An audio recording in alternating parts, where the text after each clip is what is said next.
So Jay, you are, I would say, a fintech specialist. You've really focused on that industry, and I'm just kind of curious why, out of all the different stocks and all the different focuses that you could pick, the industries, why fintech? Yeah, so my background is in financial services. So the long story short, in 2013, my startup failed. I was thinking what to do next, and got an intro to a founder of peer-to-peer lender. If you remember those days, those were pre-lending IPO days. Peer lending was kind of all the rage, and Oh this yeah. is how my journey in financial services started. My previous background was in marketing and social media, and so this was my entry. And since then, it's been like more than 10 years now. So I've worked on the fintech side, and then at some point I switched to banking. So kind of seen both sides, right? And that's why I write about fintechs, write about banking. It's not kind of me just researching the stocks, right, of the companies. It's like, I mean, I have actual experience with doing some of those things that I write about, right, from the kind of as an operator, and writing for me is kind of learning and trying to be better at what I'm doing. As far as like being in the industry and everything, it seems to me that not every company that's in fintech, but a lot, especially since 2022, has been in a bit of a bear market. And I know a lot of people, whenever industries and companies go through this, it's easy to look at a stock chart and just be like, oh, fintech is dead, it's over, it's had its run. We've seen a little bit of a resurgence now, but like, where do you think that we are at as far as like fintech? Do you think it's healthy overall? Do you think people are like sleeping on it in a lot of the companies and what's coming over the next few years, or is it like I don't know you want to answer this way, but is it like over? Is it done? You got to move on to something else because fintech is dead. No, and fintech is alive and thriving, right? I mean, it's many stocks this year have been on the run. I think where it looked really, really scary was 2022. There were so many discussions that fintech is done, and all the charts were kind of down, and all the stocks are in red. It's completely opposite of what is happening now. I mean, I was writing in 22, right, and it was pretty common, to after every earnings call to check what's the cash and cash equivalents a company has, and think if they would be able to make it through if this continues. It was kind of a real thing. Right now, kind of you don't have to do it. Like Coinbase has 8.2 billion. Robinhood has 5 billion. So and pretty much everybody is at least adjusted a bit profitable, right? So kind of running out of cash doesn't seem to be like a concern anymore. So I think this is very positive, but I also realize that it's still very, very early. Is there any particular company, and I think I might know one at least, that you're really interested in that is likely to IPO over the next couple of years, that's in the industry that you're interested in, either as an investor or as someone that's covers fintech? No, of course, Klarna, right? So they just announced. So Klarna is a European BNPL player. They are also one of the largest players globally. If you think of that, would be what Affirm, Klarna, Afterpay, and then PayPal somewhere around. Let's say for PayPal, that's maybe secondary or complementary business. For Klarna and Affirm, these are their core businesses, right? It's also kind of, I'm also more excited about that than about many other potential IPOs because they are European. And we don't have that many skilled European fintechs. Oh yeah. So we're really looking forward to that. Yeah, this is one of the bigger IPOs that, of course, they're IPOing in the United States, but they're a European company, and it's the biggest that I remember in the last few years, for sure. So there's not, at least from my perspective, and I don't know Europe nearly as well as you do, but man, US is very easy to invest in, and European companies, I'm like, Klarna is one of those that's very well run. Is there any other company over there that's in the EU that's in the fintech space that's currently public that you're like, oh man, this is a great company, it's worth watching, or is it just kind of like, just United States is good enough right now?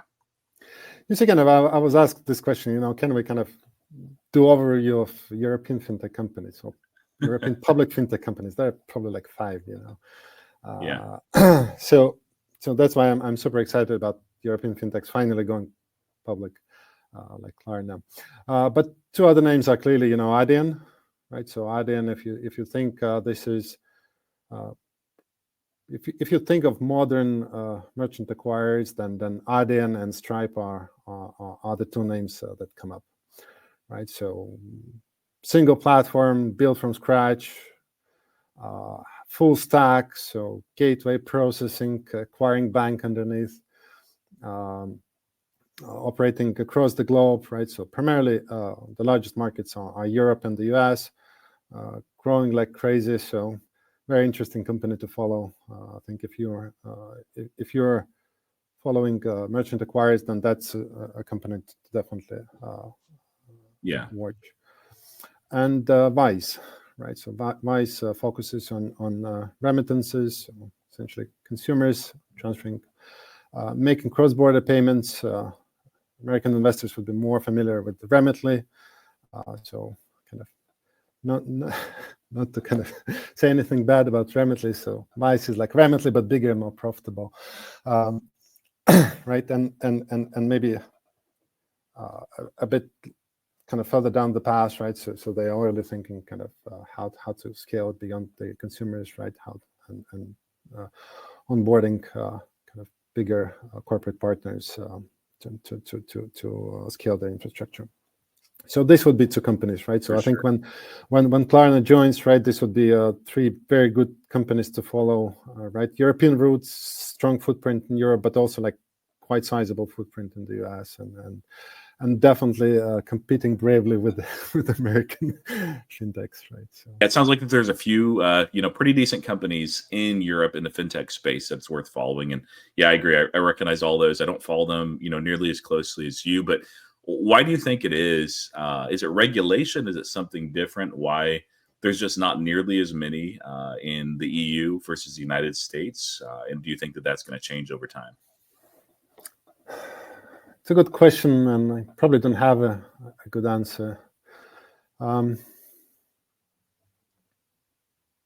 been quite a few efforts to harmonize the markets, right? But it's still kind of separate countries, right? When it comes to financial services, even if you might kind of operate with a single license across the whole European Union, so cultural differences, language differences, the whole financial system setup is so different country to country.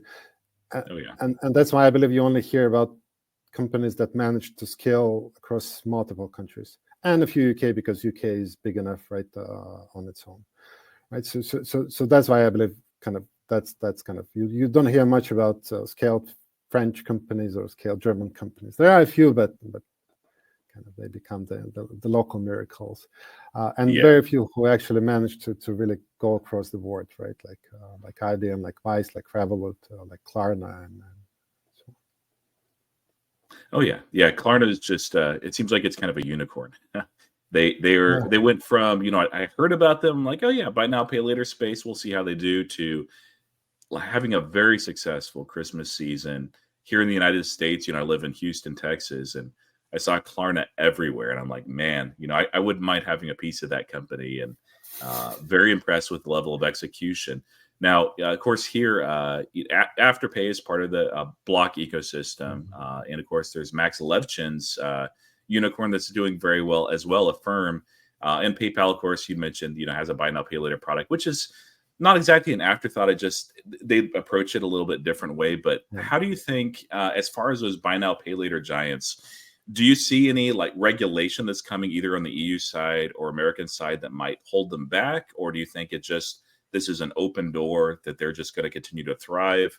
And do you have a favorite out of these as far as, buy now pay later solution? Although there can be multiple winners. Okay, I think there will be more regulation everywhere, right? In Europe, and there's more regulation in the US, right? As I understand, kind of perhaps even more regulated in Europe than in the US. So there's more regulation coming in the UK too, right? So I mean, it's whichever way you look at it, right? It's at the end of the day, it's a lending product, right? So it has to be regulated as a lending product, with some specifics to it, but still, right? It's there is a loan underneath,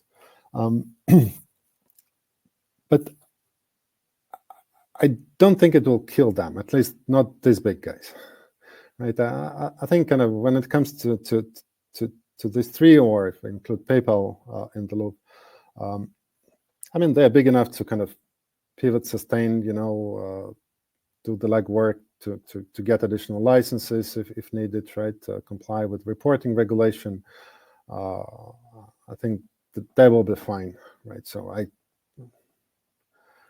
don't really see kind of what will fundamentally need to happen for them to kind of say that, okay, regulation absolutely altered our industry and we're out of business. So which do you think is going to be most impressive as far as execution? Do you think it's going to be, well, I'll just let you answer. Yeah, you see, kind of, I think the difference is still Klarna and Affirm are independent, right? So for PayPal, BNPL is still kind of a volume driver, at least for now, right? Maybe that will change. Afterpay have their own kind of issues, right? And probably will get more attention now, but still, it's kind of one of the businesses, right, of Block, and Afterpay and Klarna need to succeed on their own. Kind of, I wouldn't call favorites, right, but I think Affirm has more optionality.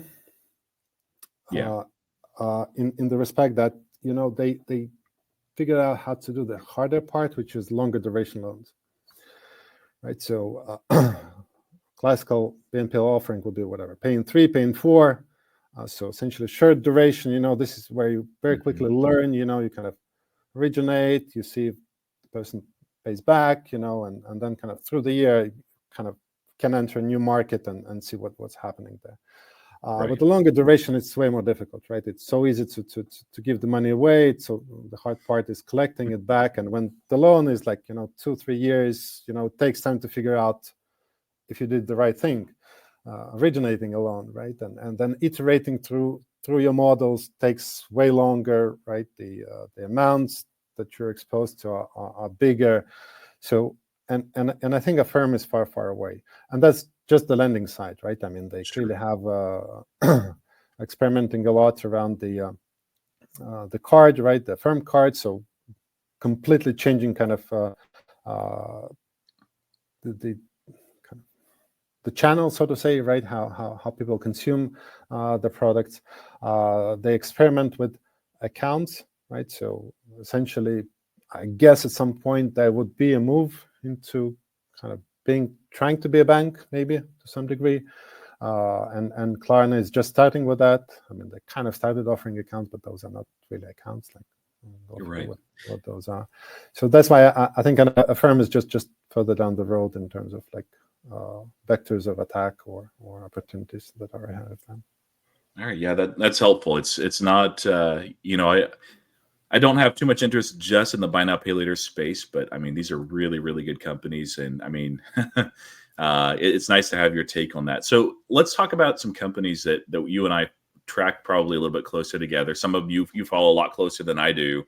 Some I hold nearer and dear. But one of those that we really both like, I think, unless it's changed for you, is SoFi. So SoFi had earnings a couple of weeks ago, and it seems like if you look at the stock price, if you're on X or anywhere else that people are talking about stocks, like, oh, this is a terrible company, and they're not profitable on a full year basis, and they don't have any execution, and they're just a bank, and all these things, it's like, trading at $6 and $7. Now that it's double that, people are like, oh, wow, Anthony Noto is a genius. And it's amazing how the narrative changes. But as far as where SoFi is at, like what is exciting and interesting to you about this company? What do you think that the market is missing on it? And where do you think that they'll be going in the future? Yeah, I would probably start with the SoFi and Lending Club are very near and dear to me, right? Because this is how I entered the industry. We kind of literally like looked at any information we could find, and when Lending Club finally went public, we would like sit and watch the earnings call, like what we can learn from them and what we can bring to Europe. Actually copied a lot of things, Yes. right? Because they were really innovating in there. So that's why kind of I might be a bit biased and kind of want SoFi to succeed eventually. What I like about SoFi, right? I actually like the banking part. I don't understand kind of why people think that calling them a bank is a bad thing. To me, that's a great thing, right? And why I think so? I think they are at the very, very beginning of the journey on that. Right? So they are growing members very nicely, right? If you look at the ads, I mean, they are in the big leagues. Yes. Right. I mean, they are pretty much adding, as many customers as Bank of America. And there were some quarters, or I believe, where they did as fine as Chase. So they are kind of there, right? They of course don't share how many of those members are active or any metric to understand kind of what behind that. But I still think it's early, because if you look at the structure of the funding, right? So the deposits that that those members bring, a lot of them are those high yield savings accounts, right? So I think they still need to make this transition where it becomes kind of your what we call home bank, right? Or your primary banking relationship, where the money, you keep money on the account, not because it yields 4.3%, but because you just need it to pay for the groceries, right? And then this money becomes kind of almost free for the bank, and that's the magic of banking, right? And if I understand the numbers correctly, they're not there yet, right? So yes, there are some balances that are sitting on the checking accounts, but most of those deposits are still kind of high yield savings, right? And that just illustrates that they are not yet the primary bank, right? So they have this over 9 million of members, but we're yet to see this transition of millions and millions becoming for whom SoFi is becoming a primary bank, because you can do so many things, right? It's like the cost of funding going down is just one effect from that, right? It's like if you have all the inflows, right? If you have all the outflows, it's so much easier to offer any loans to these customers, right? Yeah, it seems to me like a lot of people. I agree with what you're saying, that they'll get on because of Relay, or there'll be attractive offer given to them, and so they'll start dating SoFi.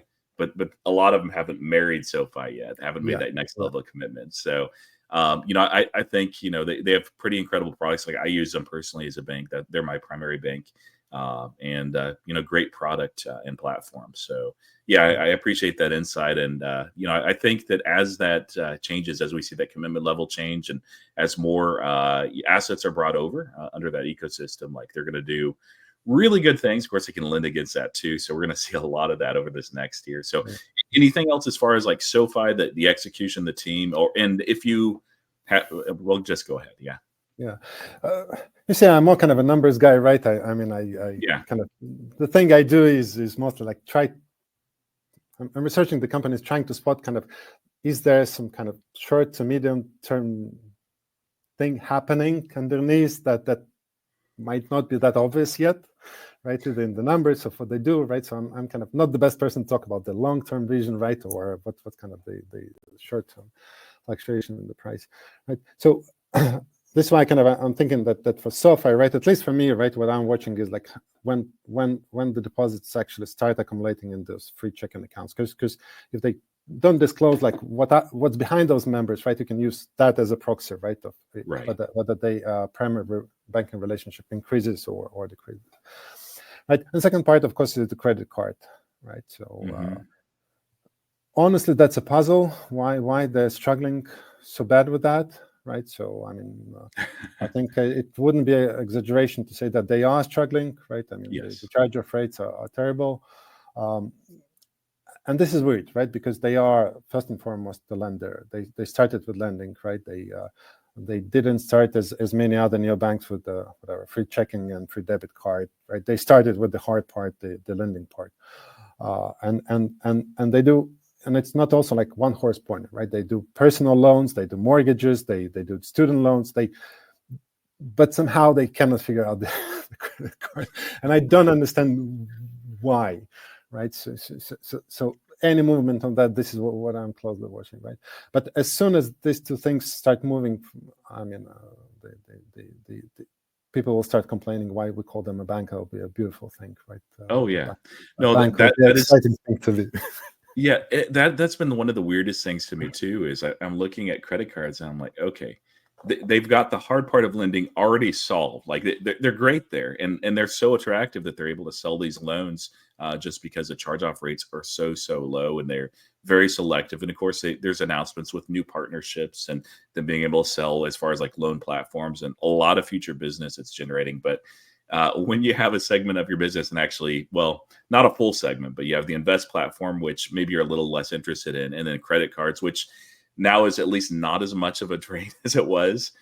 Just struggling the way it is, it's like, okay, it's you're great at like theoretical physics, but you can't add 1+1. It's like, what's going on here, guys? So I think that they'll solve that. Like, do you think that they'll actually be able to figure that out, or no, I hope they will figure that out, right?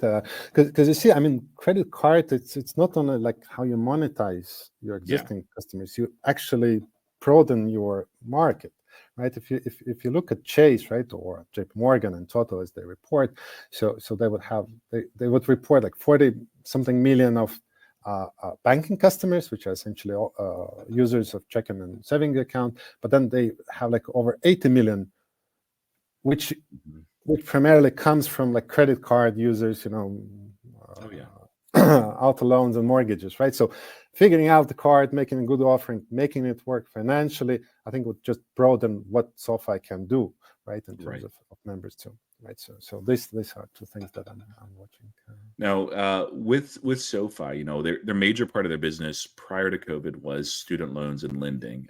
It looks like there may be an opportunity there just to expand that business. Also, home mortgages. Do you follow that and track that any closer, or are you more interested on just the customers' deposits, making that the primary banking relationship? Like, in other words, what's your key focus over the next year of what you're tracking at SoFi to really just see if this business is able to take that to the next level?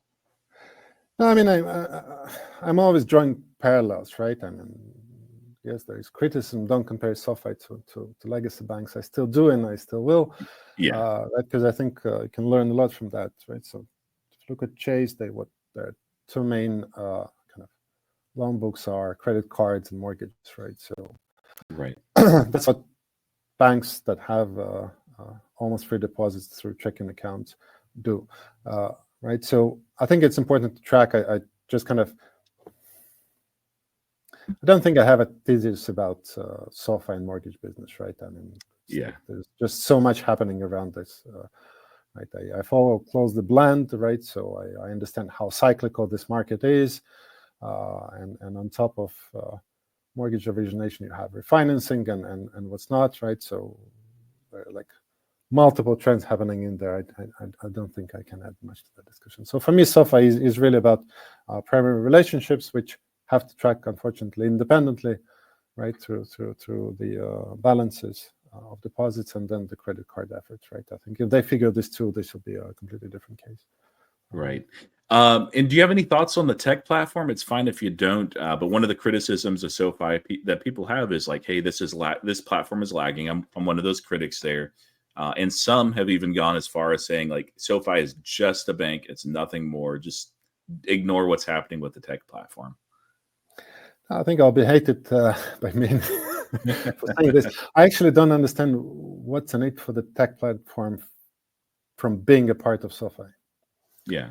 I mean, I can kind of understand maybe benefit for SoFi as a bank. I don't really understand what's the benefit for Galileo or for Technisys, right? Sure. I mean, maybe the original plan was that, okay, SoFi would kind of never hit over 10 billion and they could be a sponsor bank, and they could be a kind of very nice synergy with Galileo, but unfortunately they run this side of the business probably faster than anyone expected, right? So 10 billion is in a rare mirror. There's no way back. So, and now I don't really understand what is the tech platform getting from being part of SoFi, right? Sure. Yeah. I think that there's a lot of folks that are in that same camp. You're not alone. I'm at the point, as an investor, I'm like, I'm hopeful. I'm thinking that over the next year and a half, just because of the need for a cyber bank, a modern banking core for a lot of the fintechs, just because of some U.S. regulation and the Synapse collapse, that there will be some tailwinds. There's some legacy banks that I think will benefit from that. They talked about that for a while. But honestly, like if I don't see, acceleration in that side of the business over the next, year and a half or so, it's like, well, maybe not. No, I mean, I don't challenge those businesses as such, right? I mean, as independent businesses, I think Galileo has a competitive offering, right? There are some challenges now, right, with the Sure. Synapse fiasco, right? So Marqeta is under pressure, and then of course Galileo probably is experiencing the same problems. So I don't challenge those businesses. I just don't understand what's the value of them being part of SoFi Group, right? Like why not whatever. So speaking about and let them run, Oh yeah. We'll have to see how it plays out over this next year or so. Can take longer too, but we talked about credit card, the difficulty that SoFi has had, and there were some comments, maybe some jabs. It seemed like thrown directly at Robinhood when they announced their credit card offering, their Gold Card, which of course is 3% cash back on everything. Rollout has been slower than some people like, but fairly standard. Do you have any thoughts on that offering? And I'm very interested because I'm an investor in the space. I have some concerns with the card, but I'm just kind of curious what your reaction was when they announced that, and do you think this is going to be a success for Robinhood? We just spoke about how long it's taken SoFi to figure out credit card business, and lending is core to that business right now. Think of Robinhood, right? Lending is okay. They do kind of margin lending, but that's a bit different type of lending, right? So kind of I'm assuming I'm missing something, right? But I truly don't understand the excitement, right? Well, as a consumer, you can probably get the excitement.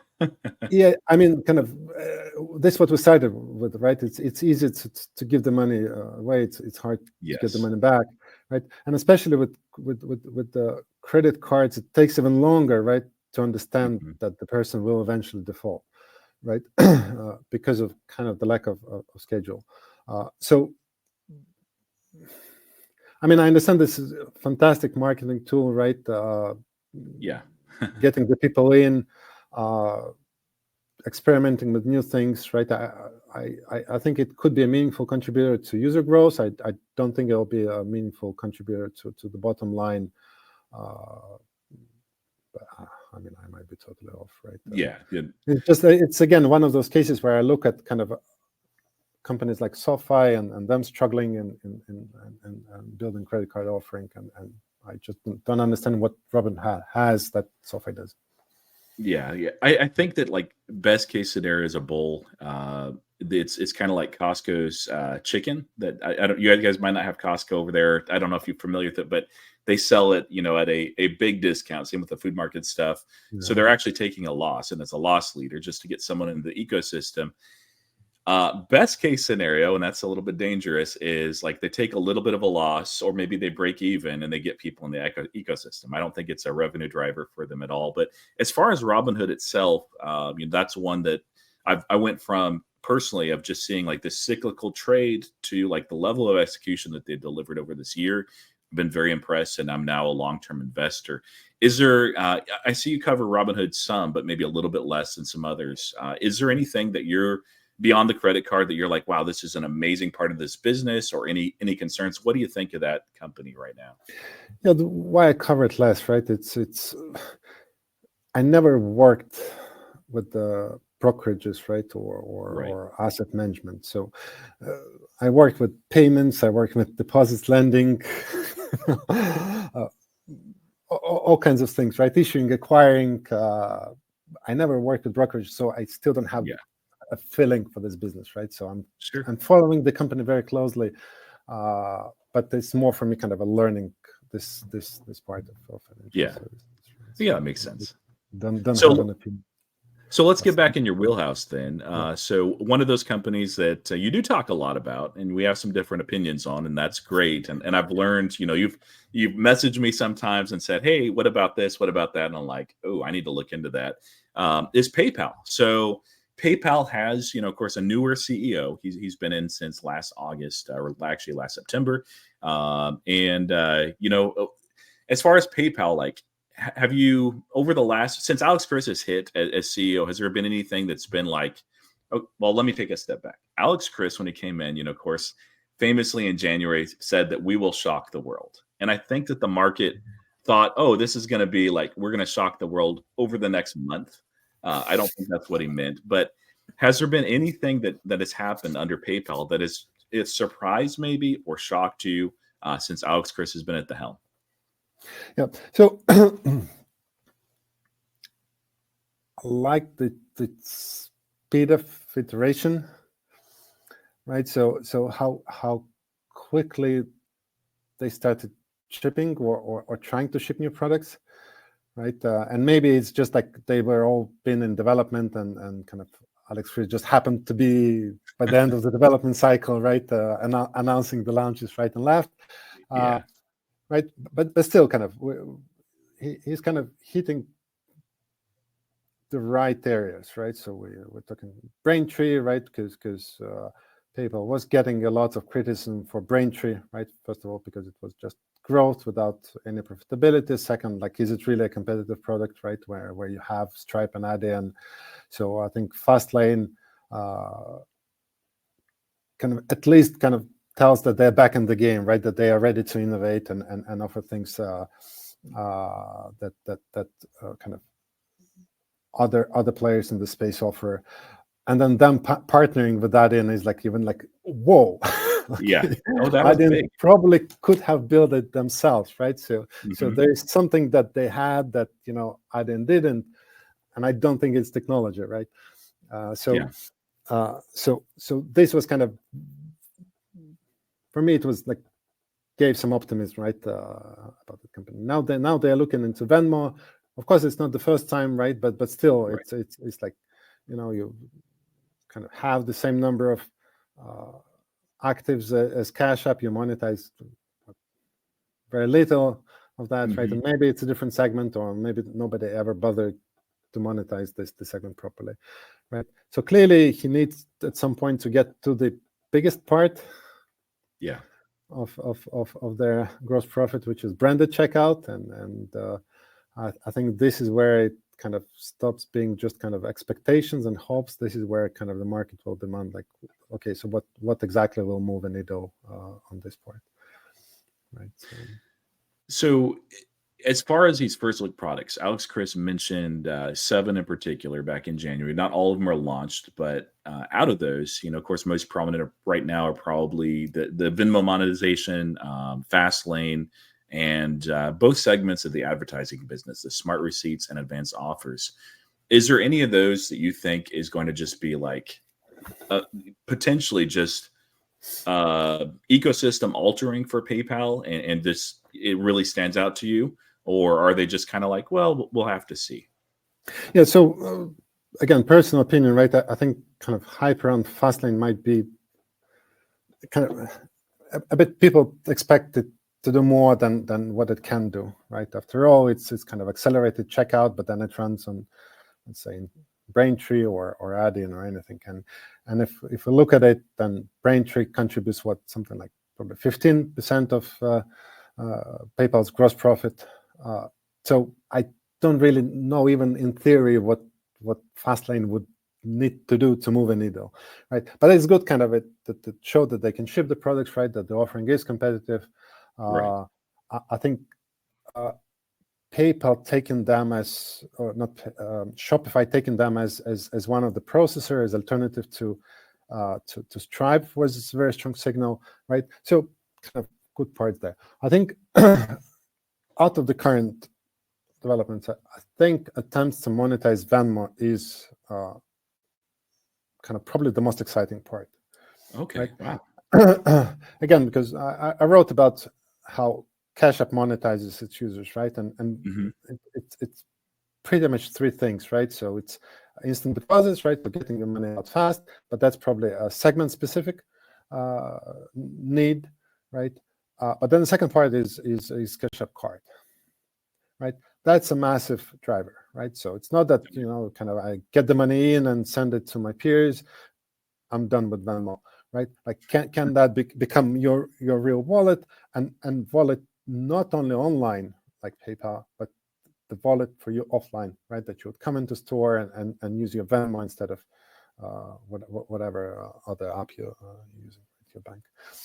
Because still offline is a kind of a bigger opportunity than online, and if PayPal manages to do this jump from being kind of online player into offline, then I think it's absolutely different game. Yeah, that's really interesting. I wouldn't, if I was guessing, I would have thought you might have said advertising, even though that's not your like bread and butter.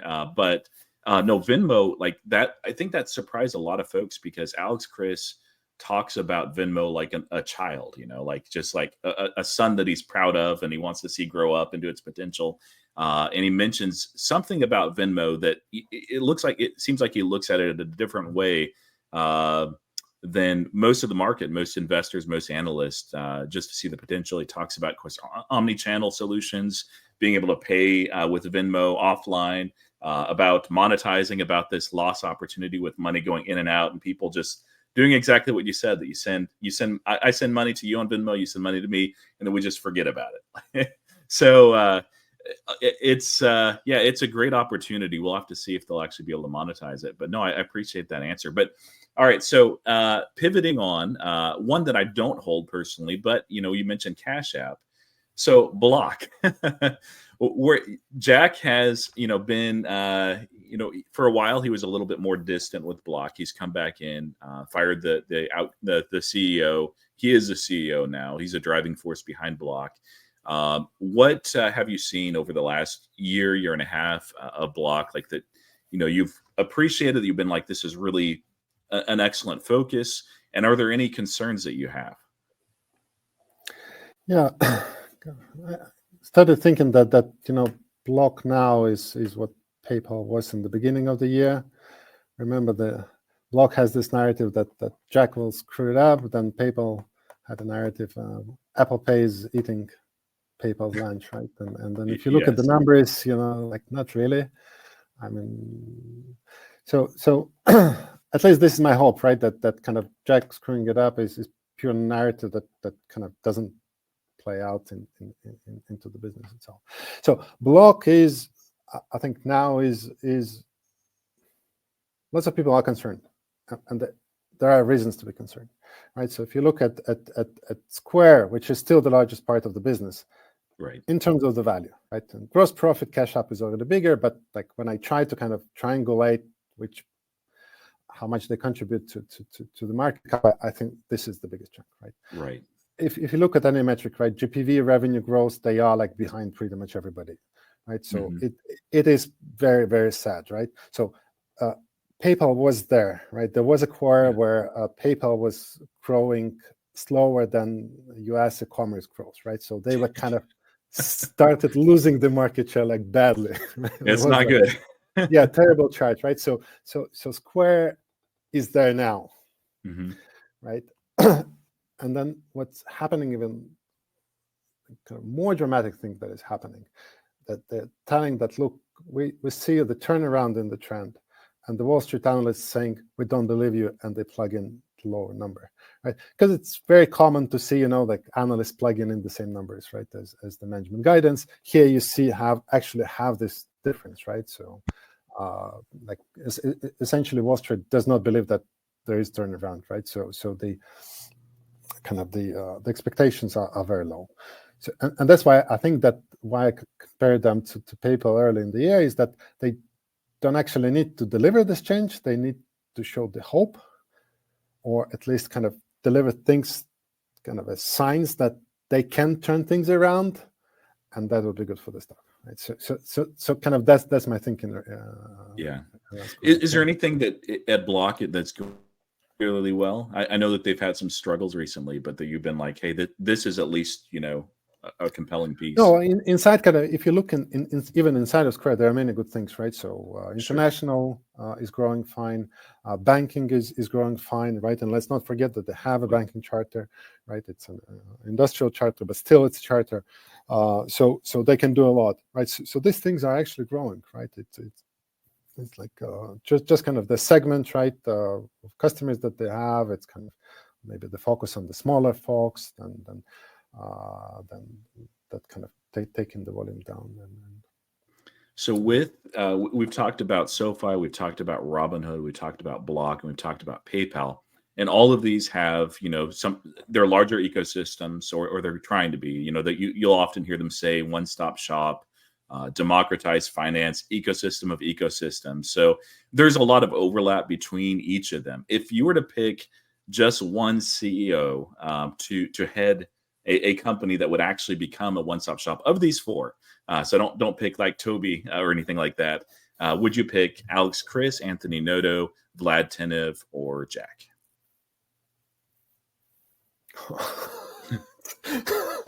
That's a very hard question. Yeah, they all have some good qualities and maybe some that need to be refined. But yeah, I'm just kind of wondering, like, as far as leadership in the industry and space, which do you think has the best chance of succeeding in that one-stop shop mentality? To be honest, I don't think any of them. Okay. Sorry to say that. I think Alex Chris, had a good start, but we still yet see the results, right? He got the company going, right? He changed the sentiment, right? And maybe they haven't shocked, but there's some signs of improvements. That's a great job, right? But we're still yet to see.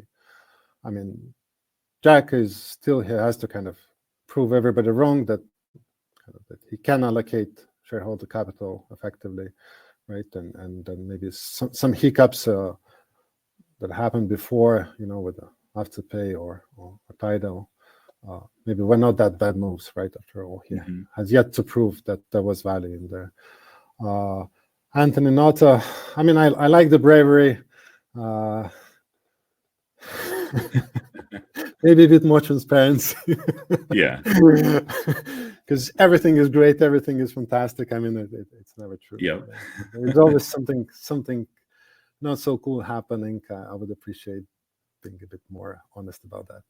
I think this was actually a positive side about, you remember Alex Chris when he came and said, like, look, we just left SMBs, with nothing, it's like Venmo is like, well, we get 80 billion, in and out, gone, no money made in that.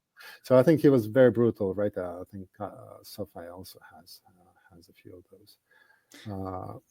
So and for his Tenev, again, like I don't know the business so well. No, that's fair enough.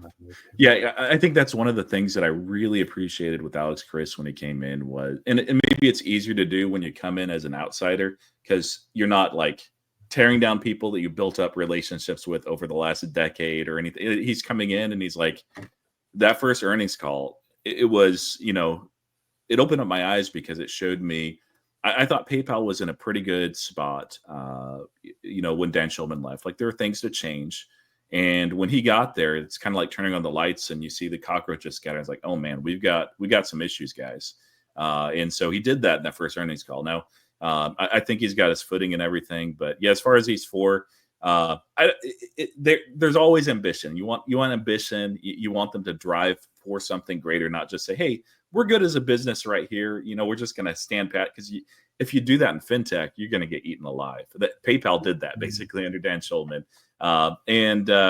So I like the drive. I question if any of them is going to become that one-stop shop like they'd like. I think that there might have been opportunity if this is like a hypothetical, but if SoFi was able to merge with Robinhood like 2 years ago, that culture might have been able to do that and take that leap. But as far as like any of these four, like I don't know, especially Jack.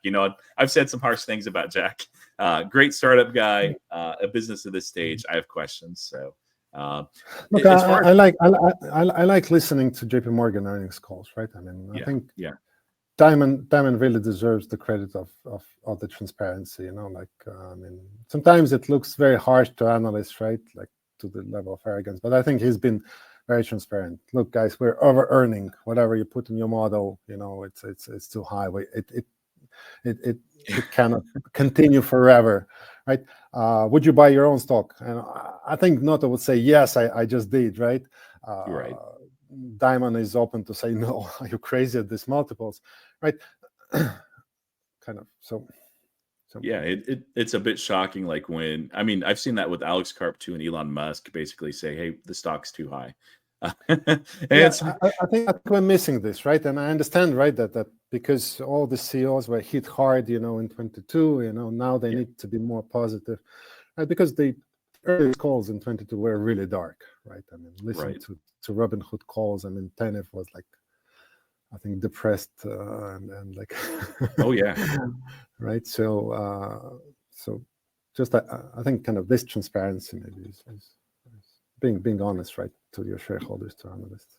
Yeah, that's always appreciated instead of every quarter like everything is great. It's like, but why are things slowing down? Tell me more. So, all right. So a couple other companies. One is Nubank that I see you track. It's not an American company. It's even though it says bank in the name, it's definitely fintech elements as well. Strong grower. And of course, they reported earnings very recently. Any thoughts on Nubank as a whole? Where do you think that they're going? How do you think that they're doing? I mean, Nubank is a miracle, right? If you'd like to point out what is the best fintech in the world, they probably would be in the top three. No, but really, right? I mean, it's neobank, right? So it's they went after kind of the hard part, right, of financial services, right? Being your account, they scaled like no one else did. They have very high level of being a primary bank account, and now they are repeating this blueprint across the border, right? So, and if stock says anything, then kind of everybody believes that they will succeed in repeating this blueprint in Mexico and Colombia and wherever they had next, right? So, kind of my only problem is that Nubank is amazing. Everybody believes that they're amazing. I don't have a thesis that wouldn't be as consensus is. Yeah. Right. A fantastic company. Like 5 years ago, maybe, people could question, and now it's almost universal, and it's somewhat priced in too, although, I still think it's a pretty good opportunity long-term, like maybe not over the next few years, just with what they're going. Is there any reason to think, since they've been successful launching out of Brazil, they're now, they've been into Mexico now for a little while, and they've entered Colombia. Is there any reason to think that they couldn't capture all of Latin America? They started kind of revisiting Argentina, right? So you should probably look kind of at the map, right, and see kind of the largest banks, right? So they are hitting the biggest markets, right? So it's right. This is why they are where they are, right? So and they're kind of capturing the vast majority of the opportunity. So it's Brazil, Mexico, and so on. Everybody believes that they will succeed there. Where they go next, I don't know if they will go to smaller markets or rather kind of do something more, right? Because I think kind of one of the opportunities in neobanking is that you think that they compete for the banking revenue pool, but you see they started doing moves outside of banking, like telcos, like travel, right? So kind of they are expanding the pool a bit, right? So I don't know what kind of will be eventually the game, right? But maybe kind of their game would be that, okay, we have like half of the population, then perhaps we can sell them more than just banking services, right? And then, well, and one of the things, like, it doesn't hurt when demographics are on your side. That's one of the things that, I think that benefits Block to a certain extent, but, certainly Robinhood and SoFi is that they're over time, millennials, zennials, as they continue to get in their growth arcs, as they inherit more and more money, the demographics are on their side. And I see that too with Nubank, that with nearshoring happening in the United States, with Latin America, as far as you look at like potential GDP growth, and a lot can change, some of these countries, but man, growth is really on their side. And as people in these countries become more and more wealthy, they have a greater and greater need for a banking relationship that actually works for them. And so it's hard to see, like, even if Nubank said, you know what, we're going to stop innovating and just call it good, like, they're still going to be in a pretty good place, I think. I'm curious, though, there's been some thoughts and some speculation on Nubank jumping across the pond, so to speak, and entering Africa. Do you see them potentially doing that? And are there any challenges that beyond what they've experienced in Latin America that might preclude them from doing that? To be honest, I don't know, right? I think Yeah. that's a completely different world, as much as I read, right? So, It is. Yeah, no, that's fair enough. I appreciate you being transparent rather than. If there were kind of some similarities between Brazil and Mexico, right? Like the level of underbanked, right? The quality of the banks, right? The credit card penetration. I'm not sure if they saw the same things in Africa, right? Yeah. Like And so one other that I see you talk quite a bit about too is Shopify. So of course, Toby is a fantastic CEO, like Shopify. They've been thriving. Where do you see them going over the next few years? Like, is there anything that you're seeing that's like a concern or a great opportunity that maybe the market doesn't fully understand and capture yet? So it's kind of I was debating publicly, right? Is it fintech company or is it software company? Yeah. Still, majority of revenue comes from financial services, payments in particular. But I think after last earnings, the market eventually said it's a software company. Trading like it. You can keep your opinion to yourself, Jeff. Yeah. Right? There is no way, fintech company would get these multiples, right? Even if that's whatever the market leader and whatever they do, right? So the market thinks that this is software company with very limited kind of, but ceiling being very, very high on the growth, right? It's geographical expansion, right? It's segment expansion into enterprise. It's like market says, like, go ahead, we don't see a limit in here, right? And we don't care that most of your revenues come from financial services, which might be cyclical and have some risk inside of it, like we'll value as a software company. So one of the things that I've observed recently here, as far as Shopify, they've traditionally had a very close relationship with Stripe as their main primary service provider. I'm curious if there's any deterioration you think in that relationship, either now or here in the future, with PayPal now being a service provider for those PayPal payments on the Shopify platform, and also with guest checkout, where Shopify has launched their own guest checkout product and it competes directly with Stripe's Link, or it seems to be anyway. What do you think about that relationship? Yeah, I don't know. I think it's too early to say that there is deterioration, right?